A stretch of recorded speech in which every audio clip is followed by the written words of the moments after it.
আজকে অ্যাওয়ার্ড পেয়েছি আবার আমার চলচ্চিত্রের জন্য। আর ঢালিউড অ্যাওয়ার্ডের প্রোগ্রাম আজকে হয়েছে বাংলাদেশে। আমি পারফর্ম করেছি, আবার অ্যাওয়ার্ড পেয়েছি। আমার ভীষণ ভীষণ ভীষণ ভালো লাগছে।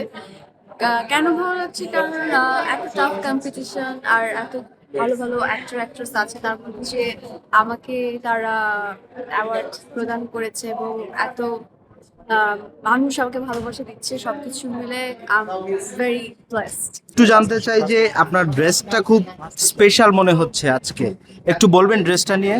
ড্রেসটা আসলে আমরা অনেকদিন আগে থেকেই ফিক্স করে রেখেছিলাম যে কি পরবো। যে আমার স্টাইলিং করেছে কাজী মাহফুজ, আনজারাকে কথা বলে আমরা একসাথে বসে, কারণ আমার কাছে মনে হয়েছে যে আমি বেসিক্যালি ন্যাচারাল লাভার, প্রকৃতি আমি ভীষণ পছন্দ করি। সো আমি ওদেরকে বলেছি এরকম একটা থিম বেস করে যদি কোনো একটা ড্রেস মেক করা হয় আমার জন্য এত বেটার হবে। তো অনেকদিন ধরে প্ল্যানিং এর পর আমরা এই ড্রেসটা তারা আমাকে মেক করে দিয়েছে। অনেক সময় লেগেছে মনে হচ্ছে, অনেক এক্সপেন্সিভ ড্রেসটা।